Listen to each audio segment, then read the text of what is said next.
انسان خطا کا پتلا ہے. انسانوں کے حق میں بھی کوتاہی ہو جاتی ہے اور اللہ رب العزت کی بارگاہ میں بھی نافرمانی ہو جاتی ہے. دن رات گناہ ہوتے ہیں، لیکن گناہوں کے بعد ان پر شرمندہ ہونا، توبہ کرنا، یہ بندہ مومن کی شان ہوتی ہے. لیکن ان پر فخر کرنا یا ان گناہوں کی کھلم کھلا تشہیر کرنا، یہ گناہ پر گناہ کرنا ہے. گناہ کرنے کے بعد انسان اگر توبہ کر لیتا ہے تو ایسے ہو جاتا ہے گویا اس نے گناہ کیا ہی نہ ہو. لیکن اگر وہ اصرار کرتا ہے تو دل سیاہ ہو جاتا ہے، بے حس ہو جاتا ہے، اور یوں انسان اللہ کی رحمت سے دور ہوتا چلا جاتا ہے. گناہوں کی تشہیر کرنے کو ناپسند کیا گیا ہے کیونکہ اس میں بہت سی قباحتیں ہیں. ایسا شخص دوسروں کو بھی گناہ کی دعوت دے رہا ہوتا ہے تو قیامت کے دن وہ ان کے گناہ کا بوجھ بھی پھر اٹھائے گا. خصوصاً وہ لوگ جو معاشرے میں فحش کو عام کرتے ہیں، ان کے لیے قرآن میں دنیا اور آخرت میں دردناک عذاب کی بشارت دی گئی ہے. جس قوم میں فحاشی اعلانیہ ظاہر ہو جاتی ہے تو ایک حدیث کے مطابق ان میں طاعون اور ایسی بیماریاں پھیلنے لگتی ہیں جو ان سے پہلے کے لوگوں میں کبھی سنی بھی نہ گئی ہوں. گناہ کی تشہیر ناپسندیدہ کام ہے. صحت مند معاشرے کے لیے جو چیز ضروری ہے وہ یہ ہے کہ لوگ ایک دوسرے کی خوبیوں کا چرچا کریں، نیکیوں کو عام کریں، خیر کی دعوت دیں، لیکن برائیوں کا نہیں. خوبیوں کے چرچے سے معاشرے میں مثبت اقدار کو فروغ ملتا ہے، لیکن لوگوں کے عیب بیان کرنا، خاص طور پر مجلسوں میں لوگوں کی برائیوں کا چرچا کرنا، یہ ایک قابل اعتراض بات ہے. اگر کسی انسان سے کوئی غلطی ہو جائے تو اسے تنہائی میں سمجھانا چاہیے، اس کی تشہیر نہیں کرنی چاہیے. لیکن ایک صورت اس سے مبرہ ہے جس کا ذکر اس آیت میں آتا ہے. لا يحب الله الجهر بالسوء من القول إلا من ظلم وكان الله سميعا عليما. لا يحب اللہ الجہر بالسوء من القول الا من ظلم وکان اللہ سمیعا علیما. اللہ بری بات کے ساتھ آواز بلند کرنے کو پسند نہیں کرتا مگر جس پر ظلم کیا گیا ہو، اور اللہ خوب سننے والا، خوب جاننے والا ہے. اس آیت میں برائی کے پھیلانے کی ممانعت کی گئی ہے.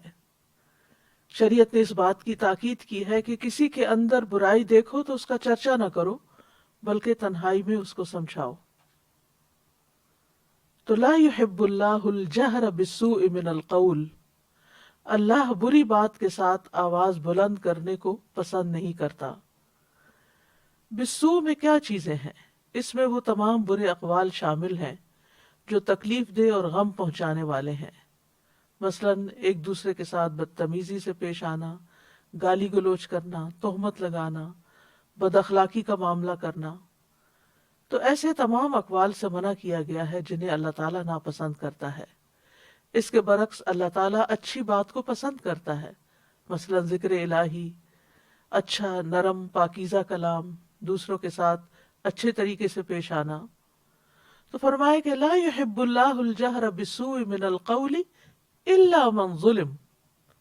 ہاں، جس پہ ظلم کیا گیا ہو وہ اپنے ظلم کی داستان اپنا حق لینے کے لیے دوسرے کو سنا سکتا ہے.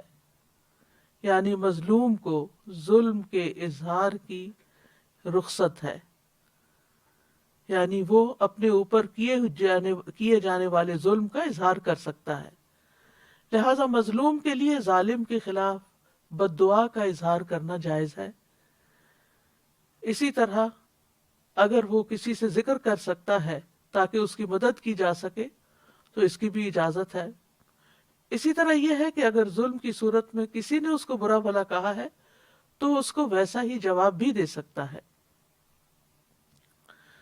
اللہ سبحانہ تعالیٰ نے مظلوم کو بری بات کے اظہار کی رخصت اس لیے دی ہے تاکہ وہ اپنا غصہ ٹھنڈا کر لے اور تاکہ وہ تلوار کی طرف یا ہاتھ سے دبوچنے کی طرف چھلانگ نہ لگائے، یعنی بات کا جواب بات سے دے، نہ کہ تلوار سے یا کسی آلے سے.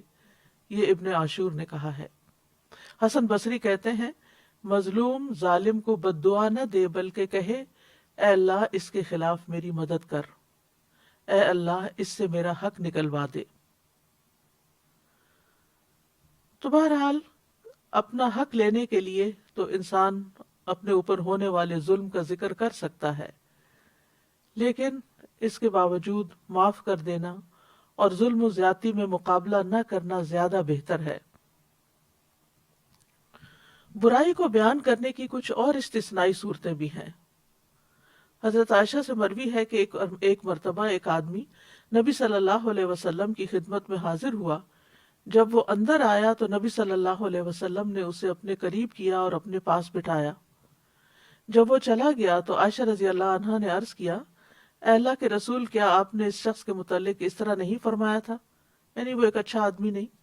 آپ نے فرمایا کیوں نہیں، لیکن بات یہ ہے کہ یقیناً سب سے بدترین آدمی وہ ہوگا جسے لوگوں نے اس کے شر سے بچنے کے لیے چھوڑ دیا ہو، یعنی لوگ اس سے ملنا نہ چاہتے ہوں، لوگ اس سے تعلق نہ رکھنا چاہتے ہوں.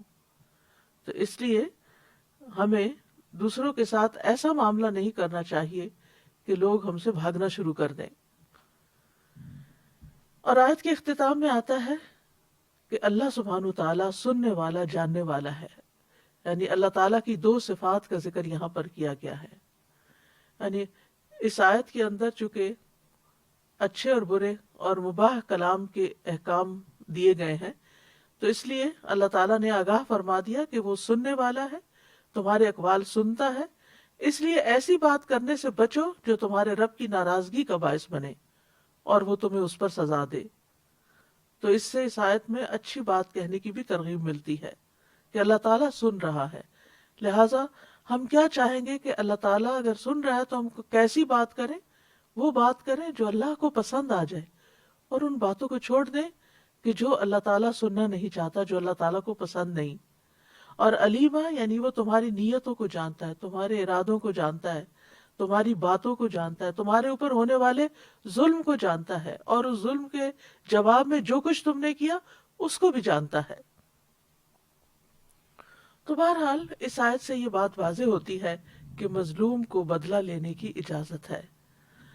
ہمارے دین میں ظلم کرنا منع کیا گیا. ظلم کو قیامت کے دن اندھیروں کی شکل میں انسان کو ان کا سامنا کرنا ہوگا. قیامت کے دن انسان کے لیے اس کا دنیا میں کیا ہوا ظلم جو ہے وہ اندھیرے کی شکل میں ہوگا. لہٰذا کسی پر بھی ظلم نہیں کرنا چاہیے، لیکن اگر کسی پر ظلم ہو تو اس کو اس کا بدلہ لینے کی بھی اجازت دی گئی. سورۃ الشورى میں اللہ تعالیٰ فرماتے ہیں وَالَّذِينَ إِذَا أَصَابَهُمُ الْبَغْيُ هُمْ يَنْتَصِرُونَ، اور جب ان پر زیادتی ہوتی ہے تو وہ بدلہ لے لیتے ہیں. وَجَزَاءُ سَيِّئَةٍ سَيِّئَةٌ مِثْلُهَا، لیکن اس کا یہ اصول بتا دیا گیا کہ برائی کا بدلہ ویسی ہی برائی ہے. فَمَنْ عَفَا وَأَصْلَحَ فَأَجْرُهُ عَلَى اللَّهِ إِنَّهُ لَا يُحِبُّ الظَّالِمِينَ، تو جو کوئی معاف کر دے اور صلح کر لے تو اس کا اجر اللہ کے ذمہ ہے، اور وہ ظالموں کو قطعاً پسند نہیں کرتا.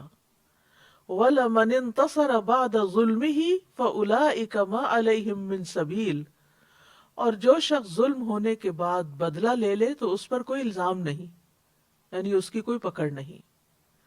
اسی طرح صاحب حق کو بات کرنے کی اجازت ہے. ابو ہریرہ کہتے ہیں کہ ایک شخص نبی صلی اللہ علیہ وسلم سے اپنے قرض کا تقاضا کرنے کے لیے آیا اور سخت گفتگو کرنے لگا. صحابہ غصے سے اس کی طرف بڑھے، لیکن رسول اللہ صلی اللہ علیہ وسلم نے فرمایا اسے چھوڑ دو، کیونکہ یہ صاحب حق ہے اور یہ کہنے کا حق رکھتا ہے. یعنی جس کا حق ہو وہ اپنا حق لینے کے لیے اگر غصے میں بھی بات کر لیتا ہے تو اس کو اجازت ہے. پھر آپ نے فرمایا کہ اس کے قرض والے جانور کی عمر کا ایک جانور اسے دے دو. صحابہ نے عرض کیا یا رسول اللہ، اس سے زیادہ عمر کا جانور تو موجود ہے لیکن اس عمر کا نہیں. آپ نے فرمایا اسے وہی دے دو، کیونکہ سب سے اچھا آدمی وہ ہے جو دوسروں کا حق پوری طرح ادا کرے، یعنی حق سے کم نہ لوٹائے، حق سے زیادہ دے تو وہ زیادہ بہتر ہے. اسی طرح اپنے اوپر ہونے والے ظلم کے اظہار کی اجازت ہے، تو اس بارے میں ابو ہریرہ روایت کرتے ہیں کہ ایک شخص نے کہا، "اے اللہ کے رسول، میرا ایک ہمسایہ ہے جو مجھے اذیت دیتا ہے۔" آپ نے فرمایا، جاؤ اپنا سامان نکال کر راستے پر رکھ دو۔ پس وہ گیا اور اس نے اپنا سامان باہر نکال دیا، یعنی گھر سے باہر نکال کے رکھ دیا۔ لوگ وہاں جمع ہو گئے اور پوچھنے لگے، تمہارا کیا معاملہ ہے؟ یہ تم کیا کر رہے ہو؟ اس نے کہا، میرا ایک ہمسایہ ہے جو مجھے اذیت دیتا ہے۔ جب میں نے نبی صلی اللہ علیہ وسلم کو یہ بات بتائی تو آپ نے فرمایا، جاؤ اپنا سامان نکال کر راستے پر رکھ دو۔ لوگ کہنے لگے، اے اللہ اس ہمسائے پر لعنت بھیج، اے اللہ اسے رسوا کر۔ یہ بات ہمسائے تک پہنچی تو وہ اس کے پاس آیا اور کہا، اپنے گھر واپس چلے جاؤ، اللہ کی قسم اب میں تمہیں کبھی اذیت نہیں دوں گا۔ یعنی کچھ لوگ ایسے ہوتے ہیں کہ جو پیار سے نہیں مانتے، آرام سے بات نہیں سمجھتے، تو پھر ان کے ساتھ سختی کرنے کی بھی اجازت ہے۔ لیکن یہ یاد رہے کہ بدلہ لینے سے زیادہ بہتر چیز معاف کر دینا ہے۔ سورۃ النساء کی آیت 149 میں آتا ہے، ان تبدوا خیرا او تخفوہ او تعفو عن سوء فإن اللہ کان عفوا قدیرا۔ اگر تم کوئی نیکی ظاہر کرو یا اسے چھپاؤ یا کسی برائی سے درگزر کرو تو بے شک اللہ بہت معاف کرنے والا، بہت قدرت رکھنے والا ہے۔ نبی صلی اللہ علیہ وسلم نے ظلم کو معاف کرنے کی وصیت بھی کی۔ حضرت علی کہتے ہیں، ہم نے رسول اللہ صلی اللہ علیہ وسلم کی تلوار کے دستے میں یہ لکھا ہوا پایا، جو تم پہ ظلم کرے اس سے درگزر کرو، جو رشتہ توڑے اس سے رشتہ جوڑو، جو تمہارے ساتھ برا کرے اس کے ساتھ احسان کرو، اور حق بات کرو اگرچہ اپنے خلاف ہی کیوں نہ ہو۔ یعنی اگر اپنا کہیں کوئی قصور ہے، کوئی غلطی ہے، کوئی زیادتی ہے تو اس کا اقرار کر لو۔ تو بہرحال انسان دوسرے کو بھی معاف کر دے اور خود اپنے بارے میں بھی اللہ تعالیٰ سے معافی کی درخواست کرتا رہے۔ عبداللہ بن مسعود کہتے ہیں کہ مسلمانوں میں سے سب سے پہلے جس آدمی کا ہاتھ کاٹا گیا تھا، یعنی چوری کی سزا میں، لوگ اسے لے کر نبی صلی اللہ علیہ وسلم کے پاس آئے اور عرض کیا، یا رسول اللہ اس نے چوری کی ہے، جس پر رسول اللہ صلی اللہ علیہ وسلم کے چہرہ مبارک کا رنگ اڑ گیا۔ کسی نے عرض کیا، یا رسول اللہ، یعنی وہ کہہ رہا تھا کہ کیا ہوا؟ تو آپ نے فرمایا، تم لوگ اپنے ساتھی کے متعلق شیطان کے مددگار ثابت ہوئے، جبکہ اللہ عز و جل معاف کرنے والا اور معافی کو پسند فرماتا ہے۔ اور کسی حاکم کے لیے یہ جائز نہیں کہ اس کے پاس حد کا کوئی مقدمہ آئے اور وہ اسے نافذ نہ کرے۔ اور پھر یہ آیت تلاوت فرمائی، وَلْيَعْفُوا وَلْيَصْفَحُوا أَلَا تُحِبُّونَ أَن يَغْفِرَ اللَّهُ لَكُمْ وَاللَّهُ غَفُورٌ رَحِيمٌ۔ تو بات یہ ہے کہ اگر کسی سے کوئی بڑے سے بڑا گناہ ہو جائے اور وہ اللہ تعالیٰ سے معافی مانگ لے اور اس کا گناہ چھپ جائے، تو پھر اس کو کسی عدالت میں جا کے اقرار کرنے کی ضرورت نہیں۔ جس چیز کو اللہ نے چھپا دیا اس چیز کو چھپا ہی رہنے دینا چاہیے۔ لیکن اگر کوئی معاملہ حاکم تک پہنچ جائے تو پھر اس کو حد نافذ کرنا ضروری ہوتا ہے۔ لیکن عام طور پر اگر دو لوگوں کے بیچ میں کوئی چیز ہو گئی ہے تو کسی کورٹ میں عدالت میں جانے کی بجائے ایک دوسرے کو معاف کر کے درگزر کر دینا چاہیے۔ معاف کرنے سے عزت میں ہی اضافہ ہوتا ہے۔ رسول اللہ صلی اللہ علیہ وسلم نے فرمایا، درگزر کیا کرو، اللہ تمہیں عزت دے گا۔ ایک اور روایت میں آتا ہے صحیح مسلم میں، رسول اللہ صلی اللہ علیہ وسلم نے فرمایا، صدقہ مال کو کم نہیں کرتا۔ بظاہر ایسا لگتا ہے کہ وہ ہمارے ہاتھ سے نکل گیا، ہمارے اکاؤنٹ میں کمی ہو گئی، لیکن اللہ سبحانہ وتعالیٰ کہیں اور سے عطا کر دیتا ہے۔ اور معاف کرنے سے اللہ بندے کی عزت میں اضافہ ہی کرتا ہے، اور جو اللہ کے لیے تواضع اختیار کرتا ہے اللہ اس کو بلندی عطا فرماتا ہے۔ اور پھر اس آیت میں ایک خاص بات یہ ہے کہ اس میں اللہ سبحانہ وتعالیٰ کی صفت محبت کا اس بات ملتا ہے کہ اللہ تعالیٰ محبت بھی کرتا ہے۔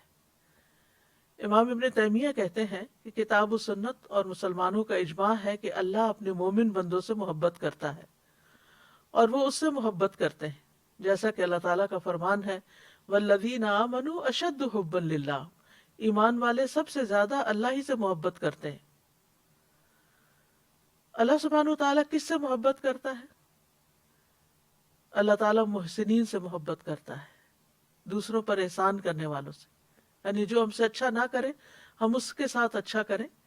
ان اللہ یحب المحسنین، اللہ تعالیٰ متقین سے محبت کرتا ہے. فإن اللہ یحب المتقین، اور جس سے اللہ تعالیٰ محبت کرتا ہے اس کا اعلان کر دیتا ہے. حدیث میں آتا ہے جب اللہ تعالیٰ کسی بندے سے محبت کرتے ہیں تو جبریل علیہ السلام کو بلاتے ہیں اور ان سے کہتے ہیں بے شک میں اپنے اس بندے سے محبت کرتا ہوں، تم سب اس سے محبت کرو. تو جبریل علیہ السلام حاملین عرش میں اس کا چرچا کرتے ہیں، تو آسمان والے حاملین عرش کی ملی جلی آوازوں کا شور سنتے ہیں، تو ساتویں آسمان والے بھی اس سے محبت کرنے لگتے ہیں. پھر ہر ایک آسمان والے اس سے محبت کرتے ہیں یہاں تک کہ اس کی مقبولیت آسمان دنیا تک آ جاتی ہے. پھر اس کا ذکر زمین پر اتر آتا ہے، پھر زمین والے بھی اس سے محبت کرنے لگتے ہیں. لہٰذا ہمیں وہ کام تو کرنے چاہیے کہ جن سے اللہ کی محبت حاصل ہوتی ہے، لیکن ان کاموں سے بچنا چاہیے کہ جو اللہ تعالیٰ کو پسند نہیں، کیونکہ اس سے اللہ تعالیٰ کی محبت نہیں ملتی. اور انہی میں سے ایک کام ہے لا یحب اللہ الجہر بالسوء، کہ برائی کو، گناہ کو ظاہر کرنا اللہ کو پسند نہیں، اونچی آواز میں اس کا چرچا کرنا اللہ کو پسند نہیں. اور سب سے بڑا گناہ یہ ہے کہ انسان اعلانیہ نافرمانی کرے، کھلم کھلا کرے، ڈھیٹ بن کے کرے، اوپنلی کرے.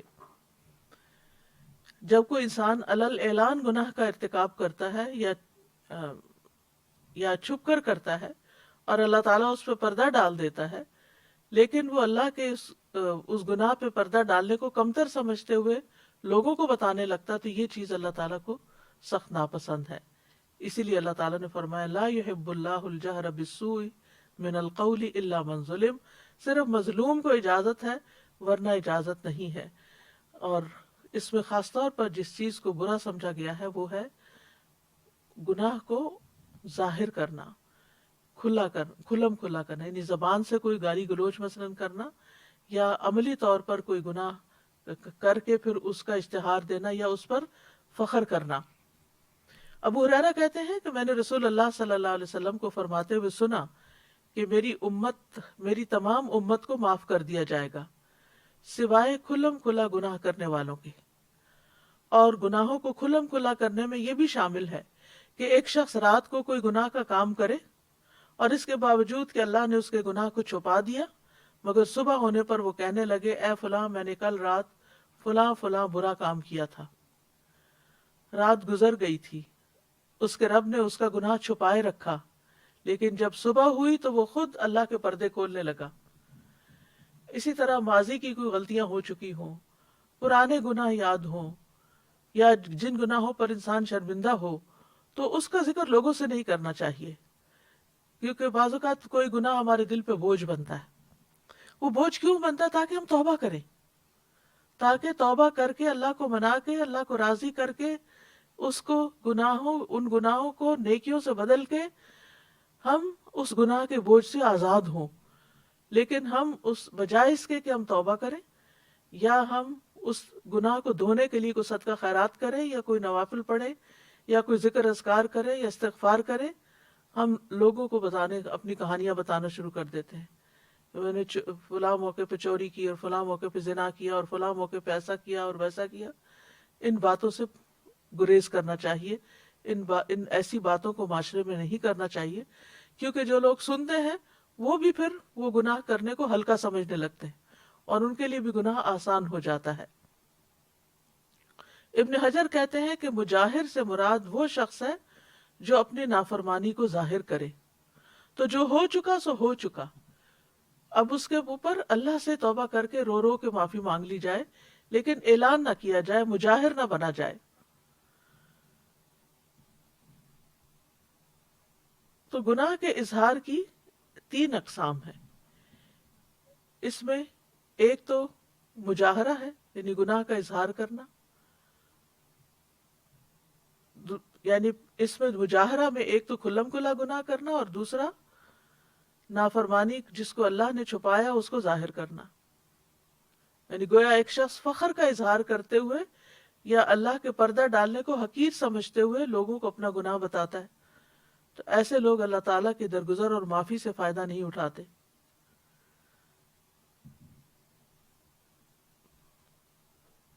پھر اسی طرح یہ ہے کہ تیسری قسم یہ ہے کہ فاسق لوگ ایک دوسرے کو نافرمانیوں کے بارے میں بتائیں اور ان کے بارے میں گفتگو کریں، اپنی مجلسوں میں ان کا ذکر کریں، تو یہ بھی ناپسندیدہ چیز ہے۔ تو گناہ اور نافرمانی دنیا اور آخرت میں برے انجام کا سبب ہے۔ نافرمانیوں کے بہت سے نقصان ہیں، بہت سے گناہ ایسے ہیں جس سے انسان کے رزق میں کمی ہو جاتی ہے، جس سے انسان بلاؤں اور آفتوں کا شکار ہو جاتا ہے، اور گناہوں کی وجہ سے ہی آخرت میں بھی انسان کا انجام برا ہوتا ہے۔ پچھلی قومیں جتنی بھی تباہ و برباد ہوئیں، ان کی وجہ کیا تھی؟ کہ انہوں نے اپنے رب کو ناراض کیا تھا۔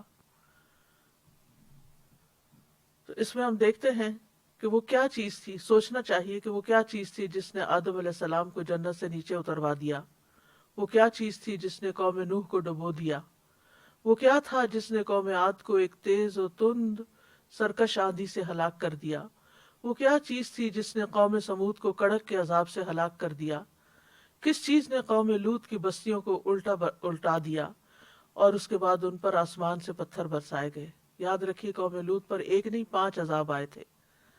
وہ کیا چیز تھی جس کی وجہ سے فرعون اور اس کے لشکر کو ڈبو دیا گیا، اور اس کے علاوہ بھی دنیا میں دیگر اقوام کن چیزوں کی وجہ سے تباہ ہوئے؟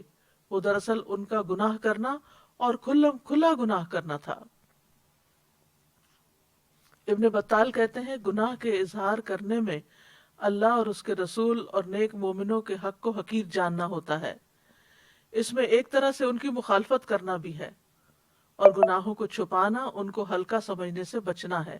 یعنی جو شخص گناہ چھپاتا ہے وہ سمجھتا ہے کہ میں نے بہت بڑی غلطی کی ہے، تو یہ کسی کے سامنے نہیں جانی چاہیے۔ لیکن جو شخص گناہ ظاہر کرتا ہے وہ کیا سمجھتا ہے؟ تو کیا ہوا، یہ کیا بات ہے، اس سے تو کوئی فرق نہیں پڑتا، کیونکہ گناہ کرنا جو ہے یہ کرنے والے کو ذلیل کر دیتا ہے، دوسروں کی نگاہوں میں گرا دیتا ہے۔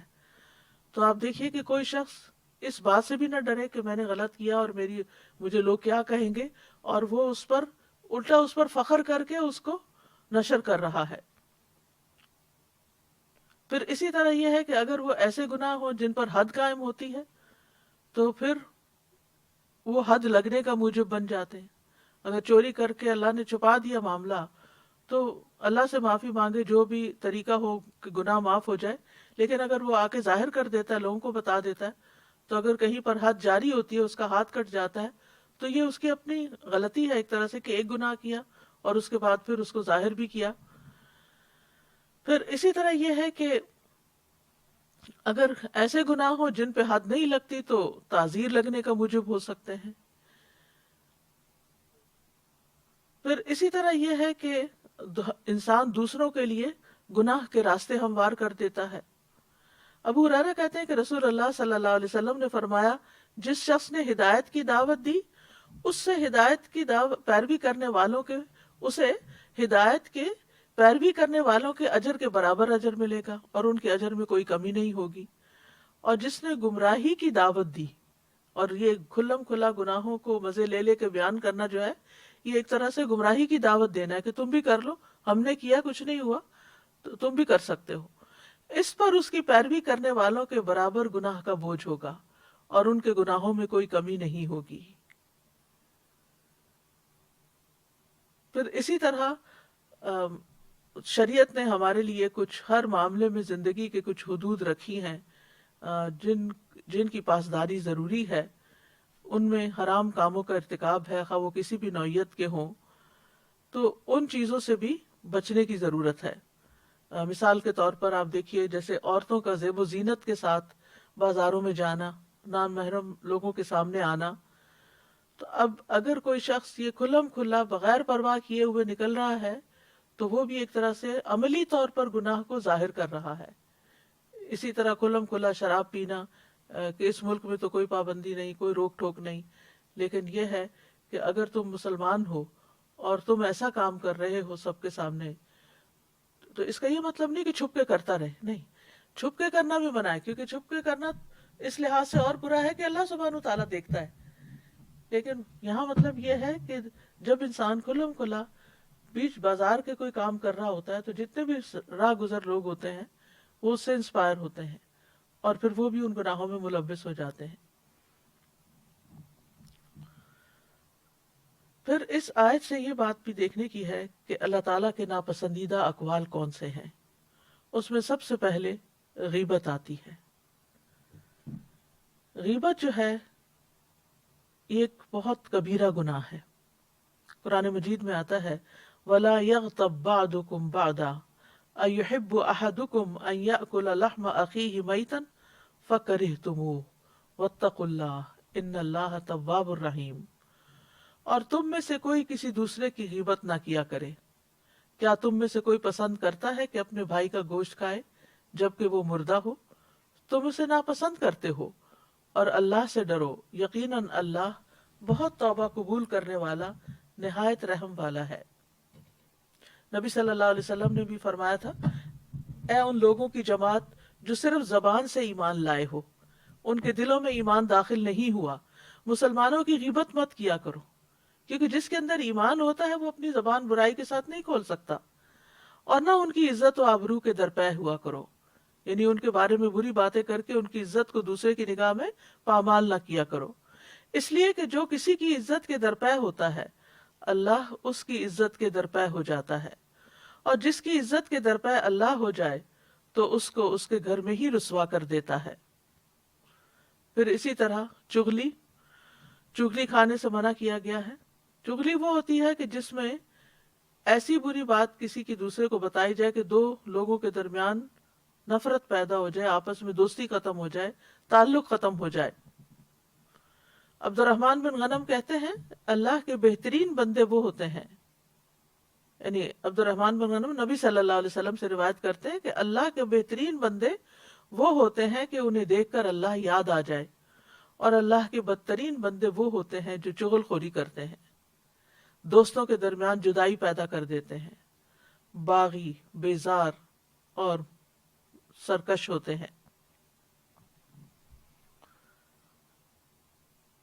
نبی صلی اللہ علیہ وسلم ایک مرتبہ 2 قبروں کے پاس سے گزرے تو آپ وہاں کھڑے ہو گئے. صحابہ کہتے ہیں کہ ہم بھی ساتھ کھڑے ہو گئے تو آپ کے چہرے کا رنگ بدلنے لگا، یہاں تک کہ آپ کے کرتے کی آستینیں کانپنے لگی، یعنی آپ کے جسم پر کپ کپی طاری ہو گئی. ہم نے عرض کیا یا رسول اللہ صلی اللہ علیہ وسلم کیا بات ہے؟ آپ نے فرمایا کیا تم وہ نہیں سن رہے جو میں سن رہا ہوں؟ ہم نے عرض کیا اے اللہ کے نبی وہ کیا بات ہے؟ یعنی ہم تو نہیں سن رہے. وہ عذاب قبر تھا، قبر کے اندر مردوں کی چیخ پکار تھی. آپ نے فرمایا یہ دونوں آدمی اپنی قبروں میں ہلکے سے گناہ میں سخت عذاب دیے جا رہے ہیں. ہم نے عرض کیا یہ کس گناہ کا عذاب ہے؟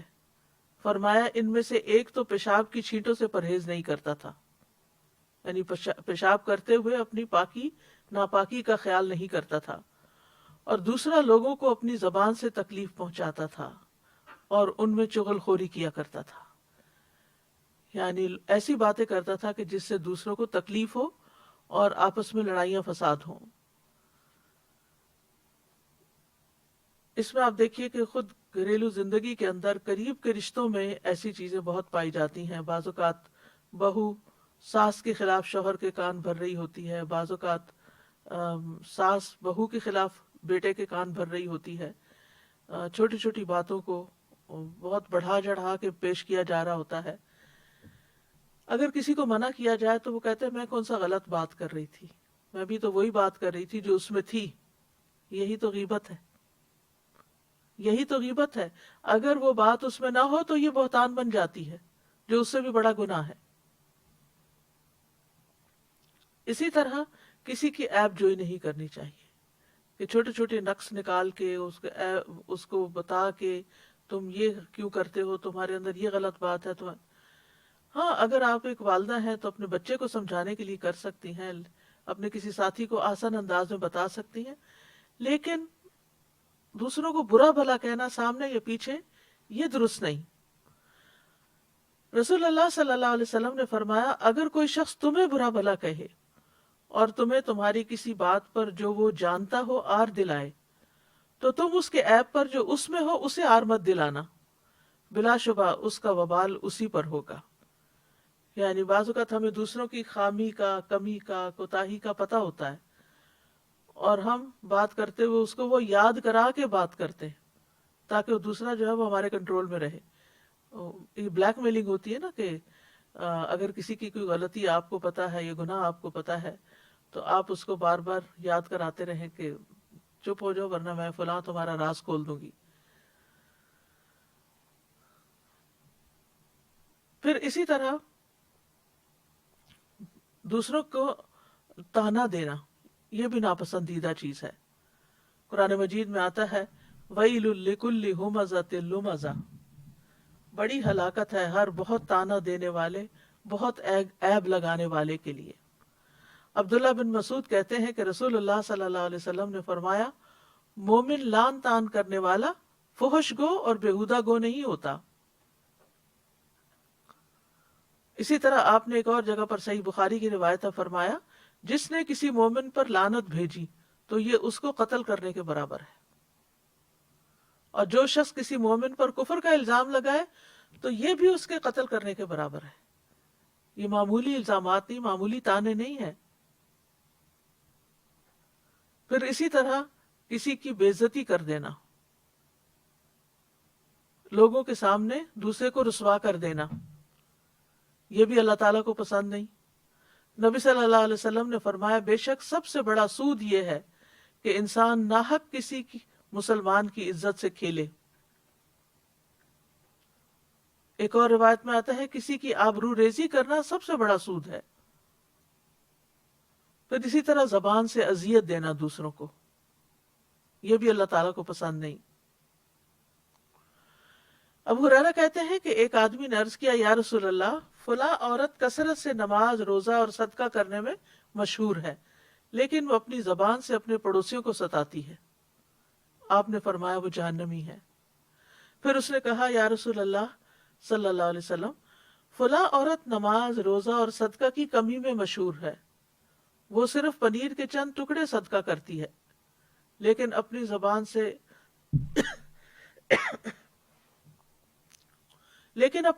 سے اپنے پڑوسیوں کو نہیں ستاتی. آپ نے فرمایا وہ جنتی ہے.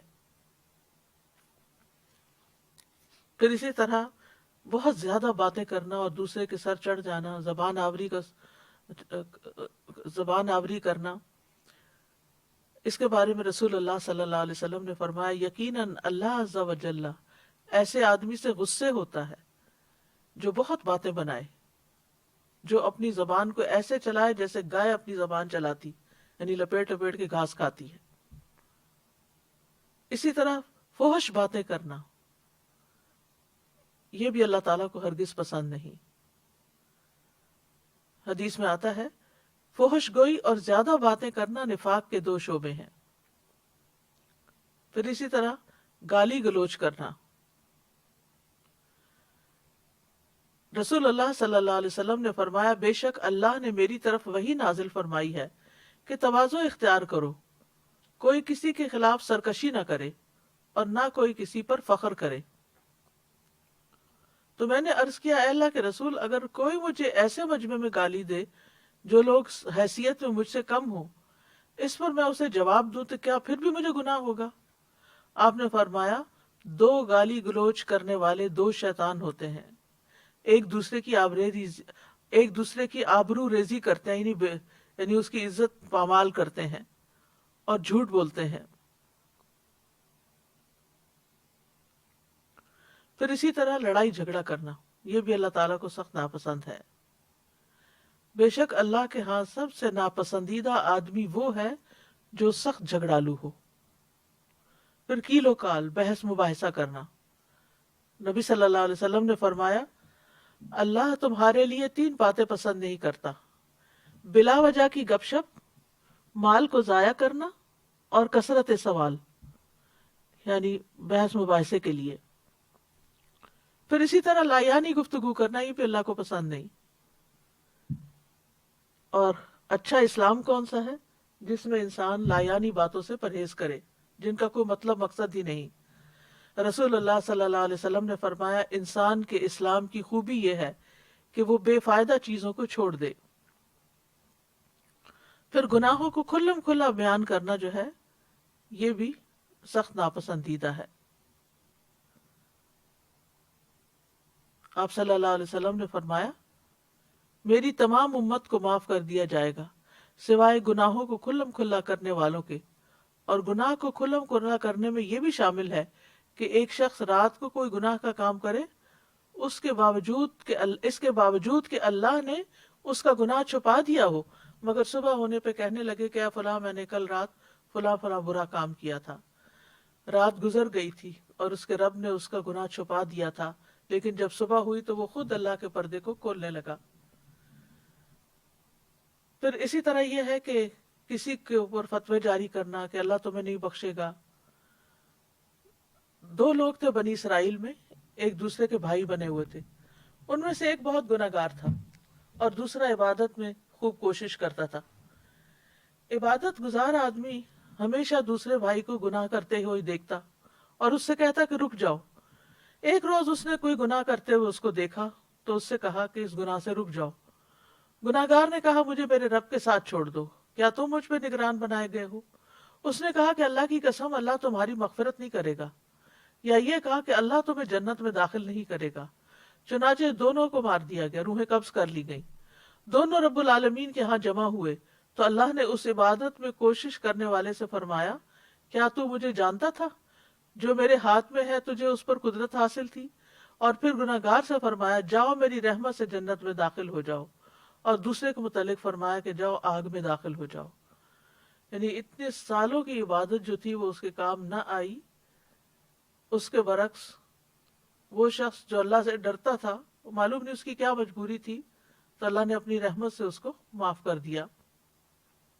ابو ہریرہ کہتے ہیں اس ذات کی قسم جس کے ہاتھ میں میری جان ہے، اس نے ایسی بات کہہ دی جس نے اس کی دنیا اور اس کی آخرت دونوں ہی تباہ کر دی. دنیا سے بھی مر گیا اور آخرت میں بھی، صرف یہ کہنے پہ کہ اللہ تمہیں کبھی معاف نہیں کرے گا. اسی طرح یہ بھی نہیں کہنا چاہیے کہ میں تمہیں کبھی معاف نہیں کروں گی. کیا آپ نہیں چاہتے کہ اللہ تعالیٰ آپ کو معاف کر دے؟ تو دوسروں کے گناہ بھی معاف کر دینے چاہیے. پھر کچھ باتیں جو ہیں وہ اللہ تعالیٰ کو پسند ہیں جو کرنی چاہیے، ان میں نیک عمل کرنا اور اس کی طرف دعوت دینا. وَمَنْ أَحْسَنُ قَوْلًا مِّمَّنْ دَعَا إِلَى اللَّهِ وَعَمِلَ صَالِحًا وَقَالَ إِنَّنِي مِنَ الْمُسْلِمِينَ. اور بات کے اعتبار سے اس سے اچھا کون ہے جو اللہ کی طرف بلائے اور نیک عمل کرے اور کہے کہ بے شک میں فرما برداروں میں سے ہوں. اسی طرح نصیحت کی بات کرنا، اچھی گفتگو کرنا.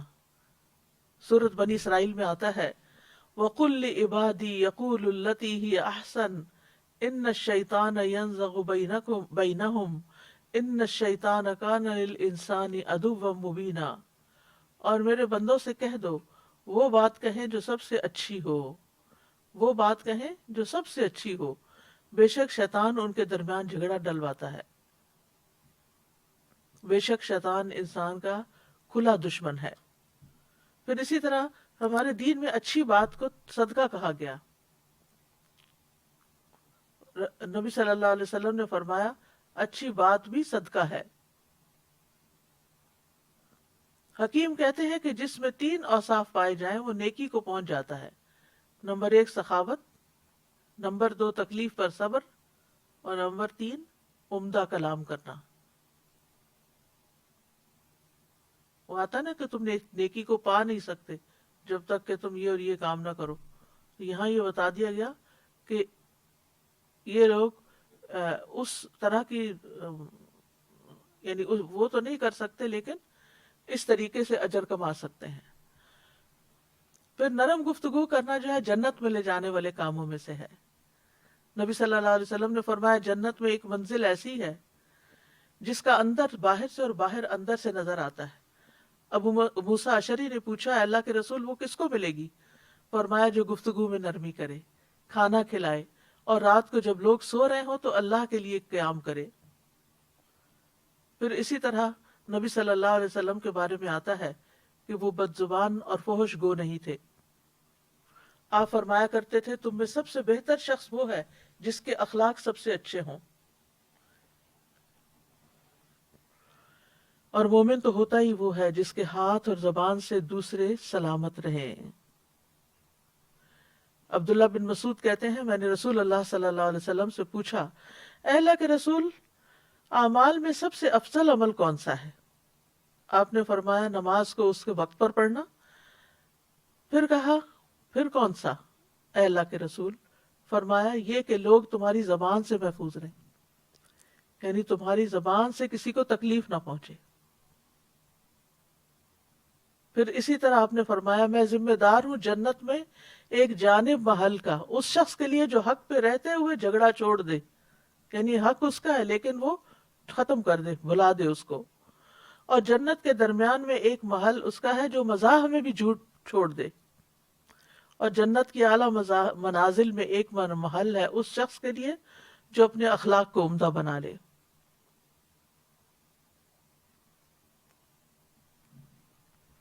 پھر اسی طرح دوسروں کی پردہ پوشی کرنا جو ہے اللہ تعالیٰ کو پسند ہے۔ جو شخص کسی مسلمان کے عیب کو چھپائے گا، اللہ تعالیٰ قیامت کے دن اس کے عیب کو چھپا دے گا۔